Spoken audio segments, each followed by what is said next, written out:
on here. Why y'all sending out this little dog to come and fight me? He said, come here, boy, I'm going to cut you, I'm going to kill you and do a little bit of everything else I want to. Come on, let's get it on. David said, you come at me with a sword and a shield and a spear. But David said, I come at you in the name of my God. And he will give me the power to cut your head off and feed it to the birds. David was talking faith. You've got to look at your problem sometimes and know that God is on your side or that you are on God's side. And God will give you the victory if you just trust him. Well, they say you got to speak it sometimes. And David spoke and said, I'm going to cut off your head and feed your carcass to the... You got to look at your problem sometimes and say, no, you're not going to win today, because God is on my side. But David was just a young shepherd boy when the favor of God became evident in his life. God's favor was upon him when he faced the bear, faced the lion, when he faced Goliath, and when the soldiers were afraid to come out and fight. David stood up and fought because he realized the favor of God was on him. David had the favor of God because he trusted God, because he loved God, because he worshiped God. Somebody say favor. God's favor enabled him to kill the bear, to kill the lion, and David knew that. His favor was upon him to kill Goliath. And when he and his troops went out to fight against the other troops that the army would send at them, David and his men were victorious every time. When he was anointed to be king of Israel, the favor of God was upon him. Somebody say favor. I'm just trying to show you, David was favored. Even though he was just a young, ruddy shepherd boy with no notoriety, he had to stay home, watch his sheep while his brothers went to war to earn a name for themselves. But he had to watch the lowly, sorry sheep that couldn't fend for themselves. But David had favor on him. Somebody say favor. Yeah, favor. David, I want us to see David, the favor of God in his life. Moses, y'all remember Moses? Yeah, let me bring it another. Remember, Moses was a slave. His mama was a slave. When he was born, you know the story, don't you? Okay, you Sunday school students. Moses was raised in Pharaoh's house. He was raised as a grandson almost of Pharaoh, but he was born a slave. Moses had some drawbacks in his life. Moses had a stammering tongue. In other words, he didn't speak that clearly all the time. He had a slowness of speech. And not only was he an adopted slave son of Pharaoh, grandson of Pharaoh, not only did he have a stammering, slow speech and a problem with his speaking, he also, if you remember, he was a murderer. Oh, y'all didn't know that? I know your Bible says, but Moses was a murderer. He saw an Egyptian misusing one of his Hebrew brethren.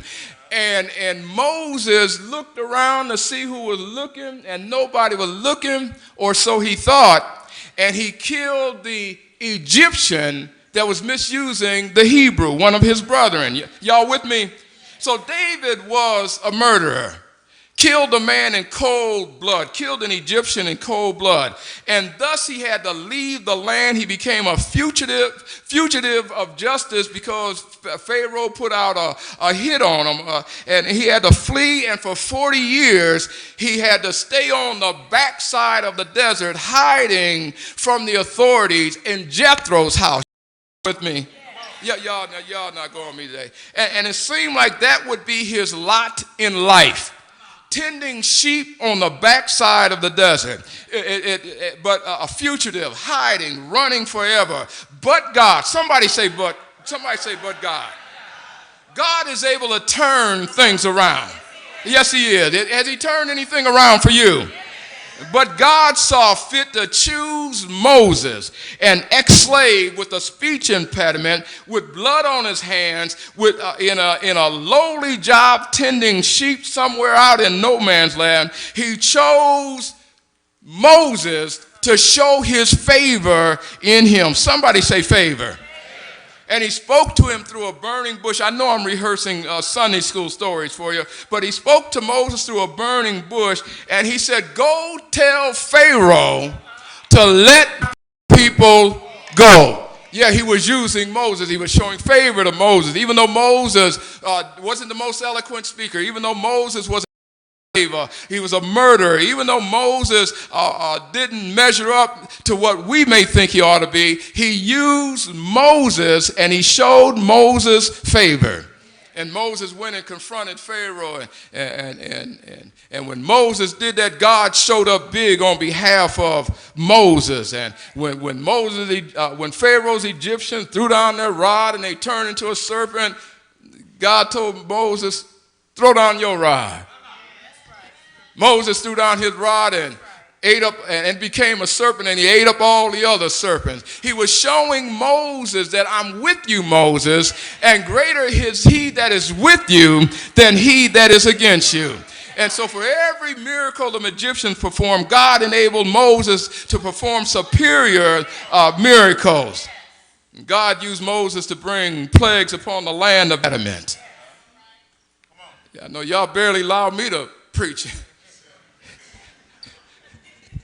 Amen. So I know it'd be rough on me but anyway, but God was showing that he can use what little we have, add to it, and little will become much if we just trust him. So y'all keep praying for me and keep trusting God. And one of these days, this little preacher from Lockport may be a real preacher pretty soon. So y'all keep praying for me. Pray God's favor in my life. Y'all listen to me. Pray for your favor of God in your neighbor's life too. Amen. Tell your neighbor I'm praying for you. And so God used Moses, and when they got to the Red Sea to be delivered from Pharaoh's army, which was coming fast up on them, Moses looked around and said, okay now, Lord, you got us to the Red Sea. All right, Lord. I hear some hoof beats behind us. Okay, Lord, what am I supposed to do? And God said, use what you got. A lot of us face obstacles in our life, and you're saved. I'm going to tell you the whole story. You're saved, you're sanctified, and you're blood washed in the Lord.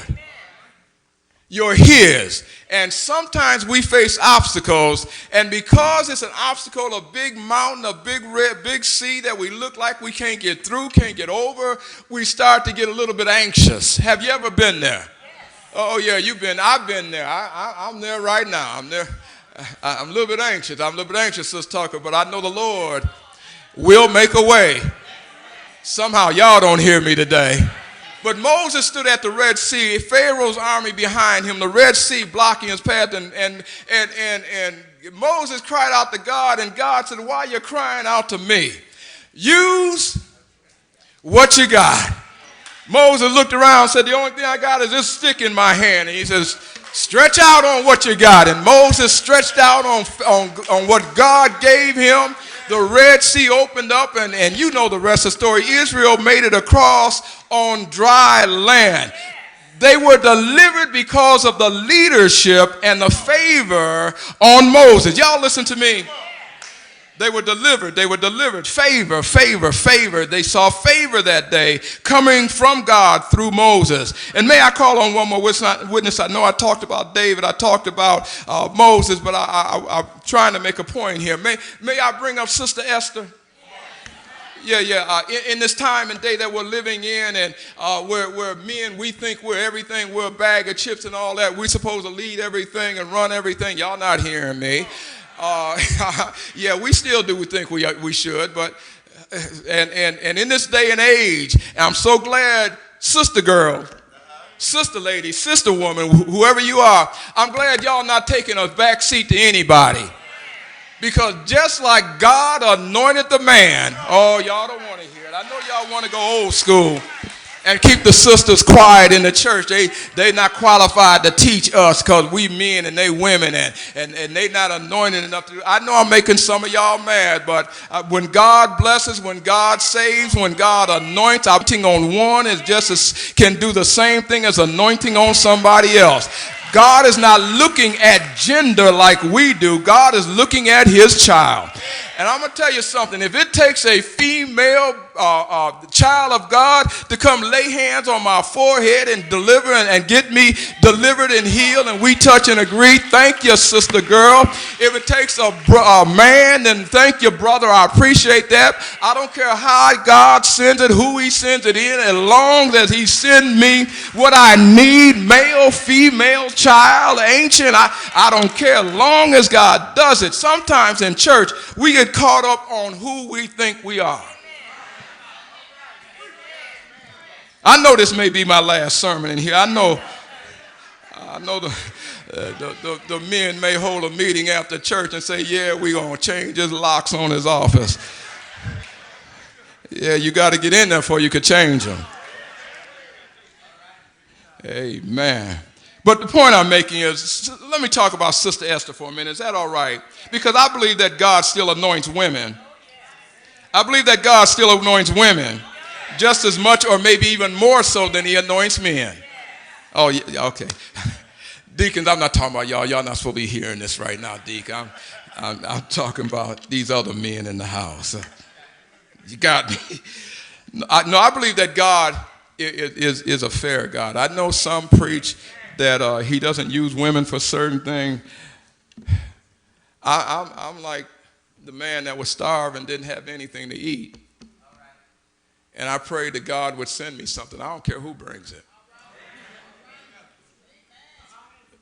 It could be male, female. It could be my enemy as long as they didn't do anything to the food. I'm going to thank God for it. Y'all don't hear me. So let me talk about Sister Esther for a minute. Is that all right? Some may think that Sister Esther was just another pretty young woman. Most people would think that. But we have come to realize beyond a shadow of a doubt that God had his hand on Sister Esther. The favor of God was on her and on her life. She was chosen to be in the king's harem. And I know, read Esther, just read the book of Esther and you understand what I'm saying if you haven't read it. She became more than just a pretty face. She became more than just a woman in his harem. She eventually became queen of Shushan. And because of her position as queen, she was able to save her people from total annihilation. Read the story. She found favor with the king. It was at a time when the king had the authority that he didn't want to accept anybody that he did not give approval to come into his presence. And if somebody came into his presence that did not have his approval, they could be killed. And so her uncle came to her and told her, you got to go plead with the king and see if he can lift up this death sentence on your people. Because Haman has put a bug in his ear and told him he ought to kill all the Jews in the land. If he doesn't kill them, he's going to run them all out the country. And Trump has been speaking to the king. And Haman has been speaking to the king and saying those people ought not be in our country. Are you listening to me? Y'all forgive me. My mind slips every now and then. I skip a gear every now. Y'all forgive me, all right? And don't put that on the wave, on the Ethan. Somebody, you know. But Haman, who hated the Jews, put the bug in the king's ear. And so the king made a decree that every Jew was going to be killed in Shushan. Mordecai went to his niece, Esther.